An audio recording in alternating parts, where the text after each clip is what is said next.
Colin Martin. I'm the Cornwall Councillor for Lostwithiel and Lanreath. I always have felt I want to make a difference and fix problems. I'm a fixer, and becoming a councillor enabled me to not just be sitting on the sidelines complaining about things, but actually come up with practical solutions to make things better. There are a mixture of things that make a massive difference to one person, or things that make a bit of a difference to lots of people, and so it's hard to compare apples with oranges. But so, for example, there's been some disabled residents in Lostwithiel who were struggling to fill in their disability benefit claims, had been rejected by the DWP, and because I helped them to go through the appeal process, they've then got tens of thousands of pounds over a period of several years, which has made just all the difference to their lives, enabling them to live with independence and dignity. Time management is possibly not my greatest skill. If you're good at juggling competing priorities, that's really important, because again, it's that difference between something that only matters to one person, but it really, really matters, versus something that the whole town is bothered about, but maybe not in such a life-changing way. And then on the broader things that affect the whole of Cornwall are often things that are not very visible to many people at all. So being able to juggle those priorities is important. I guess it's not so much about the surprises, but just the time it took to figure out how does the council work, how do the different bits of the machine function. That took a while to figure out, so it's important that new councillors are supported by existing councillors to understand where's the right place to ask the question to get the result that you want, because sometimes people ask a good question in the wrong time or the wrong place, and then they don't get the result that they were looking for. I'm a kind of all or nothing kind of person, and so being a councillor has become quite sort of all-consuming for me.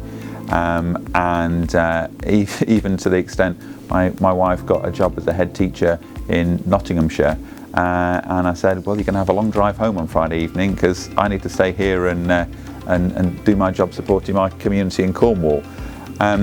So that has been a challenge to balance those priorities and find space for other things in my life.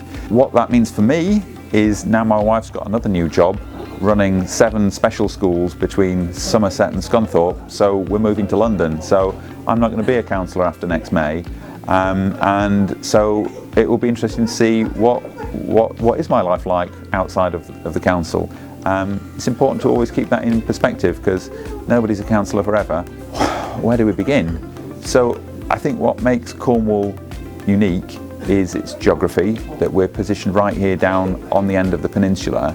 And so we have to find ways to do things without outside support in the same way, in the way that other parts of the country can. In fact, the more I've learned about Cornwall, the more I've realised that isolation has been the source of our innovation. It covers that spectrum from knowing I have transformed an individual's life by helping them get the money they needed to live safely and in dignity with their disability, but also having changed things that affect the whole of Cornwall. So yeah, it's definitely rewarding to be able to walk down the street and have people thank you for something that you've done. But to be honest, that's not what I wish that I could just get on and do those things quietly behind the scenes without needing to put my name in front of it.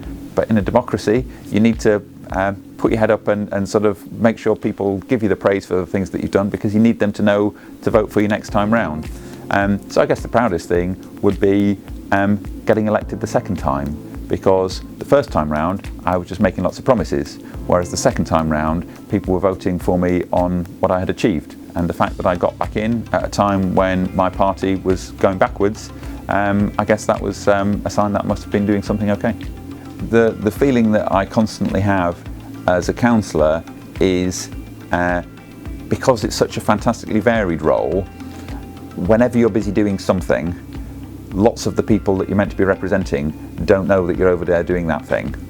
And so I wish people could see how I've been busy every day doing different things in different areas, and when they don't see me out on the street taking a photograph of the thing that they're concerned about, that's not because I'm at home with my feet up, it's because there's something else going on that they're maybe not aware of. But then that's part of the job of being a councillor, is to make sure you let everybody know what you've been up to.